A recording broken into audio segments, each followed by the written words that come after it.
আমি ডাক্তার সুরজিৎ ঘোষ, আমার channel doctor Ghosh প্রেজেন্টসে আপনাকে স্বাগত।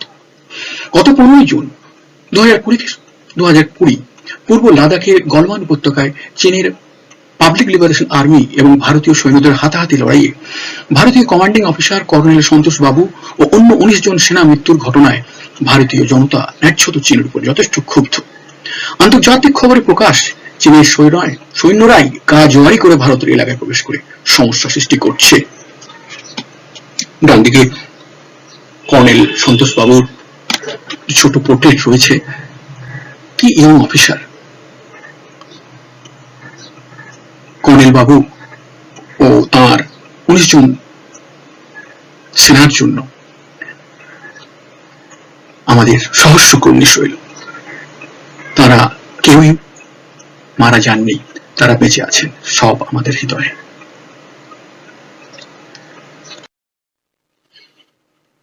এই ছোট্ট ভিডিওয়ে দেখানো হচ্ছে যে ভারত ও চীনা সৈন্যরা কিভাবে হাতাহাতি যুদ্ধে পরস্পর লিপ্ত হয়েছিল। এই যুদ্ধের নিয়ম হচ্ছে, যেখানে এটা হয়েই থাকে, এটা বর্ডার অঞ্চলে হয়ে থাকে, এখানে কিন্তু কোনো মানে আগ্নেয়াস্ত্র বয় জাতীয় কিছু ব্যবহার করা যাবে না, খালি হাতে যুদ্ধ হবে, হাত পা ব্যবহার করে যুদ্ধ করা যায়, কোন রকম ইনস্ট্রুমেন্ট ইউজ করা যাবে না। কিন্তু এতেও চাইনিজ সৈন্যরা বদমাইশি করে কাঠের ব্যাটমের উপরে কাঁটা তার লাগানো মানে এক ধরনের মুগুর নিয়ে এসেছিল, অথবা লোহার রডের উপরে পেরেক মারা, সেই সব দিয়ে তারা ভারতীয় সৈন্যদের এত মারাত্মকভাবে জখম করেছে, যেটা করার কথা নয়, করেছে যে তাদের মধ্যে অনেকে মারা পর্যন্ত গেছে। এটা একদম আইন বিরুদ্ধ, এটা একদম আইন বিরুদ্ধ। কিন্তু এটা চীনা সৈন্য এবং চীনা প্রশাসকদের এটা বৈশিষ্ট্য, তারা সবসময় লুকিয়ে চুরিয়ে কিছু করতে ভালোবাসে, যেটা আনএক্সপেক্টেড, যেটা বলা নেই অথচ কেউ জানতেও পারবে না, চুপি করা যাবে। এই যে ব্যাপারটা, এটা কিন্তু চীন এক সৈন্য আর প্রশাসকরা এই সিদ্ধ হস্ত, এই বিষয়ে একদম সিদ্ধ হস্ত। লাদাখের এক প্রাক্তন কর্নেল এবং লাদাখ ও লের 2 জন বিজেপি নেতার ভাষায় চীনের সেনা জোর করে ভারতে প্রবেশ করেছে অনেক আগে। মনে রাখুন, এরা কিন্তু লাদাখেরই অধিবাসী। অথচ প্রধানমন্ত্রী মোদী কিছুতেই তা স্বীকার করতে পারছেন না, কারণ তার সাথে প্রেসিডেন্ট জিনপিং এর মোট 18 বার বার্তালাপ হয়েছে। তিনি নিজে 5 বার চীনে গিয়েছেন। যখন জিনপিং ভারতে এসেছিলেন, সবরমতী আশ্রমে এক দোলনায় দোল খেয়েছেন, পাশের সেই ছবি দেওয়া আছে। তিনি মেনে নিতে পারছেন না সেই প্রেসিডেন্টের ফৌজ তার দেশের ফৌজের সাথে এ ব্যবহার করতে পারে। মোদী সাহেব মেনে নিতে পারছেন না, কারণ তিনি ইতিহাস সম্ভবত জানেন না ভালো করে, বা জানলে হয়তো ভুলে গেছেন। চীনের প্রশাসকদের এটাই হচ্ছে বৈশিষ্ট্য, তারা কখন কি করেন তা কেউ জানে না, কেউ অনুমান করতে পারে না, পুরোপুরি আনপ্রেডিক্টেবল। তাদের কাজ অনেক ক্ষেত্রেই এত আগ্রাসী, অথচ এত সাটল, এত সূক্ষ্ম যে বোঝার উপায় নেই। তারা সোজা কথায় অবিশ্বাসী, বিশ্বাস করার যোগ্য নয়। এই বৈশিষ্ট্যটা চীনা প্রেসিডেন্ট এবং তাদের সৈন্যদের মধ্যে সমানভাবে রয়েছে। সাধারণ মানুষ কিন্তু এতটা অবিশ্বাসী নয়। যাই হোক, সাধারণ মানুষ সম্বন্ধে আমি পরে আবার কথা বলবো। তো মোদী সাহেব এই ভুলটা করেছেন, তার ইতিহাসটা একটু জেনে নেওয়া উচিত ছিল। মাও দে জং তিনি কি কাণ্ড করেছিলেন জওহরলাল নেহরুর সঙ্গে, তাহলে যদি তিনি মনে রাখতেন, হয়তো এতটা অবাক তিনি হতেন না।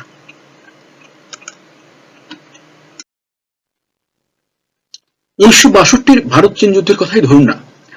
ভারত চীনের পঞ্চশীলের সমঝোতা তথা হিন্দি চীনি ভাই ভাই তুড়ি মেরে উড়িয়ে একসঙ্গে ভারতের নেভা, বর্তমান অরুণাচল ও আকসাই চীন অঞ্চলে জোড়া আক্রমণ হেনেছিল প্রেসিডেন্ট মাও দে জং এর চীন।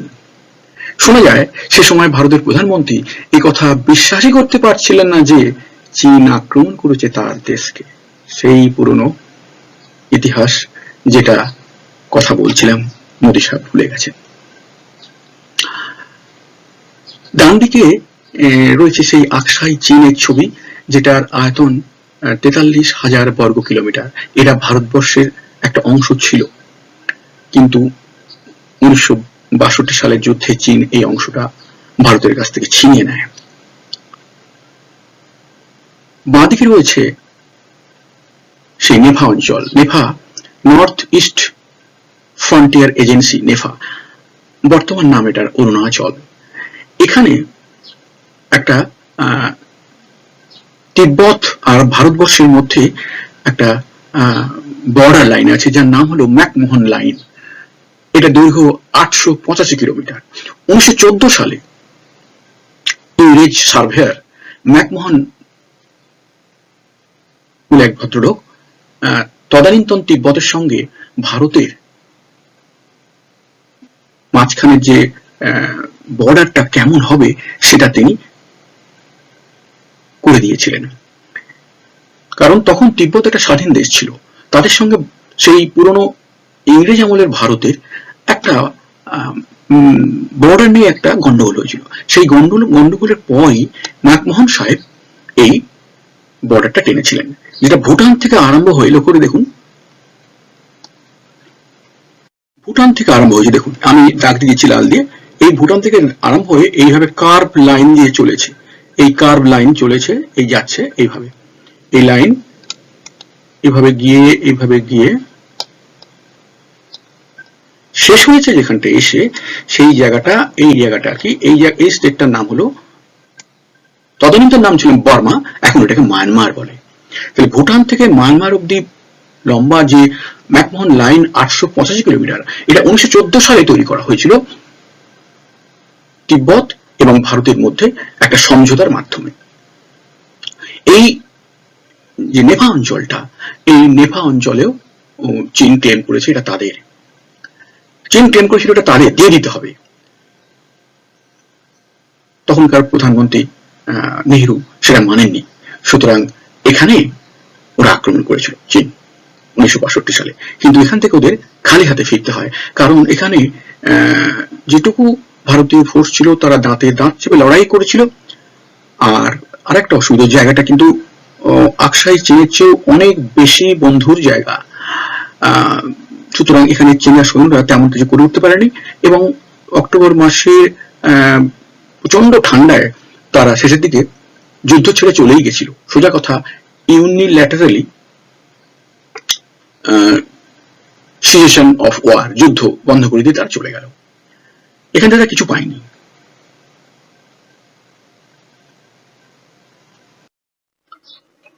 বর্তমানে চীনের মতলব কি মারাত্মক, বিশেষ করে ভারতের পক্ষে, তা সামান্য সচেতন ভারতীয়রা সবাই জানেন। তারা বাংলাদেশকে শুল্ক মকুবের লোভনীয় শর্ত দিচ্ছে বিজনেস করার জন্য, পাকিস্তানকে তো তাবেদার বানিয়ে নিয়েছে, শ্রীলঙ্কাকে বন্দর তৈরি করা ইত্যাদি নানা কাজে বিভিন্ন ভাবে অযাচিত সাহায্য করে হাত করে নিয়েছে।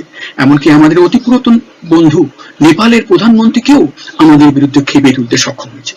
অর্থাৎ আমাদের দেশের চারধারে ছোট ছোট দেশগুলোকে এরা হাতের মুঠোয় নিয়ে নিয়েছে। দেশে এখনই চাণক্য নীতির উপযুক্ত প্রয়োগ দরকার, সেক্ষেত্রে ছোট ভাই বোনেদের কিছু বায়না মেনে নেওয়াও দরকার। মনে রাখবেন, চীন হলো সাপ, সাপের সঙ্গে লড়তে গেলে কোনো নির্দিষ্ট নীতি নিলে চলবে না, প্রয়োজন অনুসারে পরিবর্তনশীল নীতি গ্রহণ করতে হবে।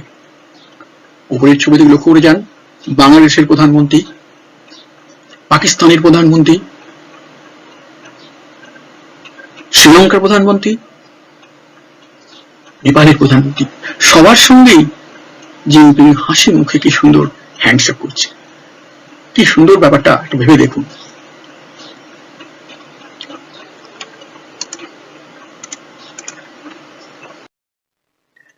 এবার চীনের সাধারণ মানুষের কিছু কথা।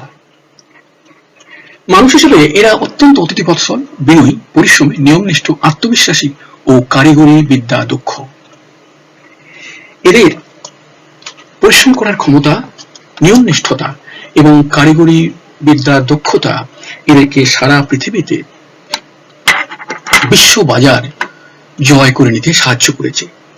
আজকের পৃথিবীতে এরকম দেশ কম আছে যেখানে চাইনিজ জিনিসপত্র বিক্রি হয় না। এর কারণ অনেকে হয়তো বলবেন এ তো বাজে জিনিস, কিন্তু বাজে জিনিসের বড় কথা হলো যে কম দামে যে জিনিস তারা আপনার আমার হাতে তুলে দিচ্ছে সেটা সারা পৃথিবীর কোনো দেশ করতে পারছে না। এটার দাম কিন্তু আপনাকে দিতেই হবে, এর ভ্যালু দিতেই হবে। যে মিনিমাম মূল্যে জিনিসটা তারা তৈরি করতে পারছে, সেই কারিগরি বিদ্যা, তাদের সেই পরিশ্রম করার ক্ষমতা, তাদের সেই ডিসিপ্লিন, নিয়মকরণ মেনে করা, এটা একটা অদ্ভুত ব্যাপার। এই বিষয়ে তারা কিন্তু পৃথিবীর সমস্ত সাধারণ মানুষকে টেক্কা দিতে পারে। কিন্তু এদের যে প্রশাসক আছেন তারা কিন্তু খুশি নন, তারা এতেও খুশি নন। তাদের আগ্রাসী, যুদ্ধবাজ কাজওয়ারি চলছে সারা পৃথিবী জুড়ে। দক্ষিণ চীন সাগরের এদের কীর্তিকলাপ জানলে আপনি হয়তো চমকে যাবেন। দক্ষিণ চীন সাগরে ইন্টারন্যাশনাল কোর্ট অফ জাস্টিস, যেটা হেগে আছে, মানে পার্লামেন্ট, এদের হল্যান্ডের রাজধানী হেগে রয়েছে আন্তর্জাতিক কোর্ট, সেই কোর্টের আদেশ পর্যন্ত এরা মানে না, এরা অমান্য করে।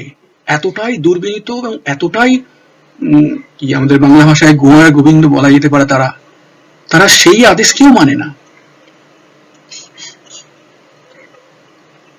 বর্তমান প্রেসিডেন্ট শি জিনপিংকে বলা হয় চীনের সবচেয়ে জনপ্রিয় প্রেসিডেন্ট। 2018 সালে কমিউনিস্ট পার্টি অফ চায়না দেশের পার্লামেন্ট প্রেসিডেন্ট পদের সর্বাধিক 10 বছর সময়সীমা সংশোধন করে সারা জীবন করে দিয়েছেন শুধু শি এর জন্য, অর্থাৎ শি জিনপিং আজীবন চীনের বেতাজ বাদশাহ থাকছেন। তিনি বোধহয় আজ পর্যন্ত যত প্রেসিডেন্ট চীনে এসেছেন তার মধ্যে সবচেয়ে বেশি ক্ষমতালিপ্সু, উচ্চাকাঙ্ক্ষী এবং অত্যাচারী সব গুণই তার আছে।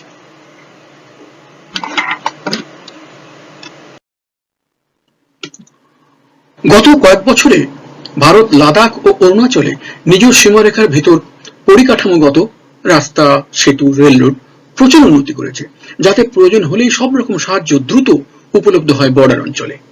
এতেই গাত্রদাহ সিং সাহেবের। তিনি চান সমগ্র এশিয়ায় একমাত্র তার মাথায় সোজা থাকবে, বাকি সকলেই তার সামনে মাথা ঝুঁকিয়ে থাকবে। এই বিকৃত মনস্কতাই একদিন তাকে বিপদে ফেলবে। ডান দিকে দেখুন, ওপরে ছবি রয়েছে, গলওয়ানে নদীর উপর দিয়ে ভারত একটা ব্রিজ তৈরি করে ফেলেছে। পুরো নদীর উপর দিয়ে ব্রিজটা এই মাথা থেকে মাথায় চলে যাচ্ছে। এটা গলওয়ানের মতো একটা বন্ধুর অঞ্চলে করা বেশ চ্যালেঞ্জিং ছিল, ইন্ডিয়া কিন্তু করে ফেলেছে। নিচে রয়েছে দেখুন, লেহ থেকে কারাকোরাম অব্দি যাওয়ার একটা হাইওয়ে। কারাকোরাম কিন্তু চীনের শুরু হচ্ছে ওখান, ওই একটু পরে, আর এদিকে লেহ মানে কাশ্মীরের দিকে। এই একটা হাইওয়ে তৈরি করে, একটা ঝকঝকে হাইওয়ে তৈরি করে ফেলেছে, যাতে করে এখান দিয়ে যে কোনো ট্রাক, ট্যাঙ্ক সমস্ত খুব কম সময়ের মধ্যে পৌঁছে যাবে একেবারে চায়না এবং পাকিস্তানের বর্ডারের কাছে। নিচে উত্তরাখণ্ডের মধ্যে টানেল তৈরি করা হয়েছে। এই টানেলটাও একটা স্ট্র্যাটেজিক পয়েন্ট, অর্থাৎ যুদ্ধের সময় ভীষণ কাজে লাগানো যাবে। এইসব ইন্ডিয়া কিন্তু ভেতরে তৈরি করে ফেলেছে। আবার তিনি বলতে প্রেসিডেন্ট সাহেব জিনপিং, তিনি চাইছেন ভারত যেন আমেরিকার নেতৃত্বে গড়ে ওঠা Indo Pacific deterrence initiative, Bharat প্রশান্ত মহাসাগরের প্রতিরক্ষা উদ্যোগে যোগ না দেয়। এই প্রকল্পের উদ্দেশ্য হল ভারত প্রশান্ত মহাসাগর অঞ্চলে চীনা আগ্রাসন রুখতে সদস্য দেশগুলির পরিকাঠামো বৃদ্ধি করা এবং অঞ্চলটি মুক্ত স্বাধীন রাখা। একটা অত্যন্ত উন্নত মনের পরিচয়, উন্নত মন এবং ওয়েলফেয়ার অফ এভরিবডি, এরকম একটা চেষ্টা করছে আমেরিকা। এর মধ্যে রয়েছে মোটামুটি 4টি দেশ, আছে জাপান, আছে ইন্ডিয়া, আছে তাইওয়ান আর অস্ট্রেলিয়া। এটা আমেরিকার একটা ইনিশিয়েটিভ। কিন্তু সিং সাহেবের আবদার বাহুটা দেখুন, তিনি ভারত প্রশান্ত মহাসাগরে জলে আগ্রাসন করবেন, যেমনটা তিনি করে থাকেন দক্ষিণ চীন সাগরে, আর ভারতকে তা মেনে নিতে হবে। সেই জন্য তিনি ভয় দেখাচ্ছেন ভারতকে, যে তুমি যদি আমার কথা না মানো তাহলে এরম হবে, এরম। একেই বোধহয় বলে মামা বাড়ির আবদার। আর এ কারণে নাকি তিনি গলওয়ানে হঠাৎ অভিযান চালিয়ে চমকে দিতে চেয়েছেন ভারতকে। সর্বদা ভুলে গেছেন যে এখন 2020 সাল, এটা 1962 নয়। ডান ধারে এই যে মুক্ত স্বাধীন ইন্দো, এই হচ্ছে ভারতবর্ষ। এই ভারতবর্ষের ম্যাপটা দেখা যাচ্ছে। আর এই দেখুন চার ধারে একটা গোল করে দেওয়া আছে, তলদিকে প্রশান্ত মহাসাগর, এইদিকে এদিকে প্রশান্ত মহাসাগর, এদিকে প্রশান্ত মহাসাগর আছে, এই দিকে রয়েছে ভারত মহাসাগর।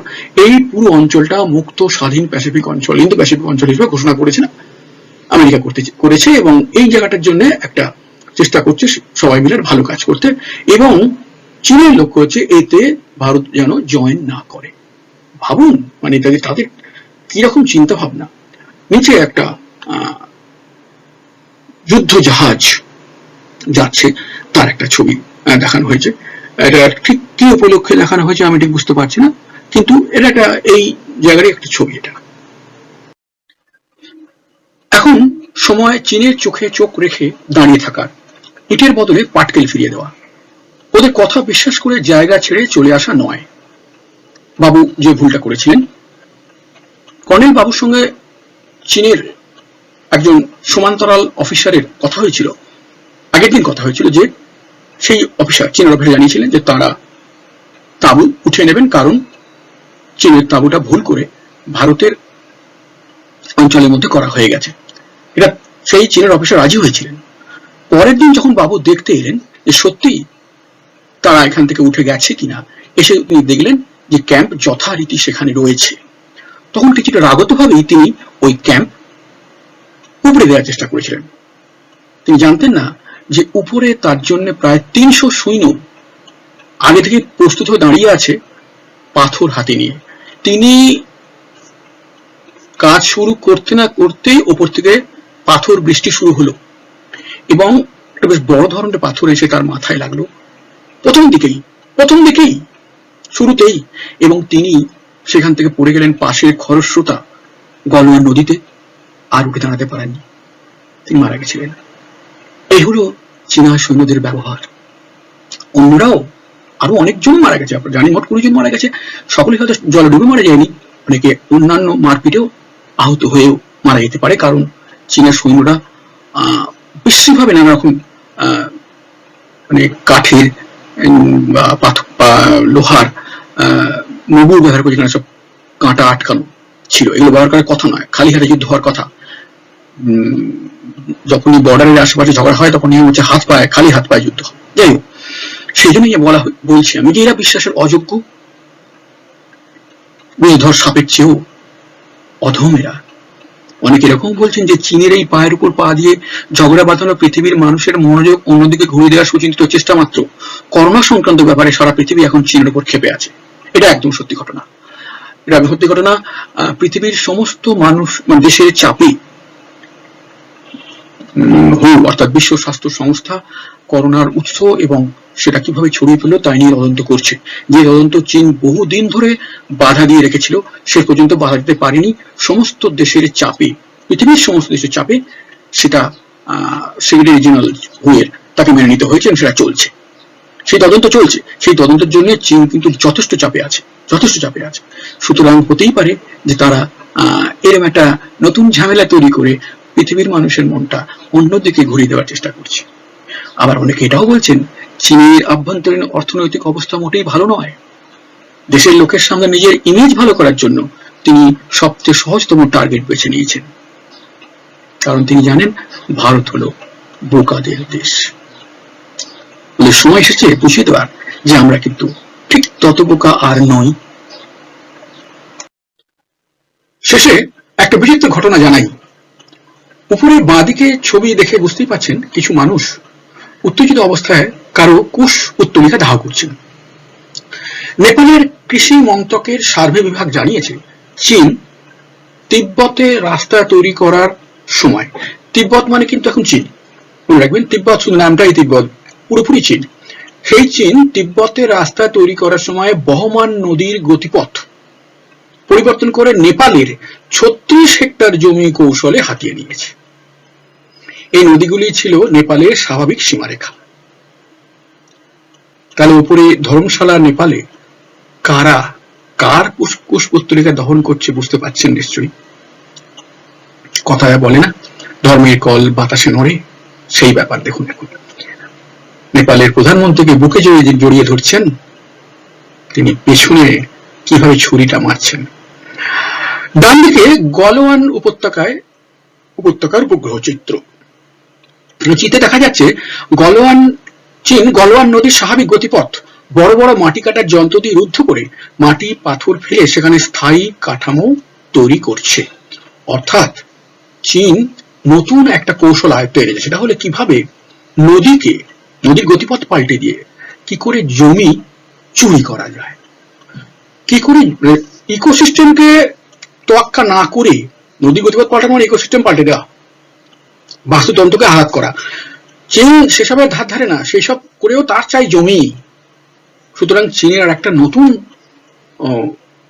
অ্যাডেড মানে যুক্ত হলো নতুন একটা গুণ, সেটা হচ্ছে তারা বেশ মানে উন্নত ধরনের জমি চোর।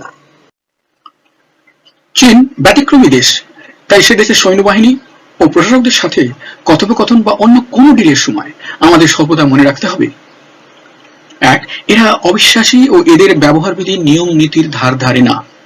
সৈন্যরা কথা বলবে বলে ডেকে এনে যখন খুশি আক্রমণ করে দিতে পারে। এদের প্রশাসক অন্য কোনো দেশনায়কের বিষয়ে প্রশংসার ঝড় তুলে দেওয়ার 2-4 দিনের মধ্যেই সৈন্য পাঠিয়ে তার দেশের সীমানা দখল করে অবলীলাক্রমে তার অস্ত্রহীন সৈন্যদের চোরাগোপ্তা অস্ত্র দিয়ে মেরে দিতে পারে। দুই, মনে রাখবেন এরা নিজেরা খুব আনসিকিউর, তাই আগেই আক্রমণ করে দেয় ঠিক সাপের মতো। চিবুক দৃঢ় রেখে এদের চোখে চোখ রেখে দাঁড়ান, দেখবেন এরাও দাঁড়িয়েই থাকবে। এ যাবৎ চীন সবসময় প্রথম আক্রমণ করেছে, ভারত তা প্রতিরোধ করেছে। এটা পাল্টে দিয়ে আমরা কখনো প্রথম আক্রমণকারী হতে পারি না, সেটা আমাদের চরিত্র বিরোধী।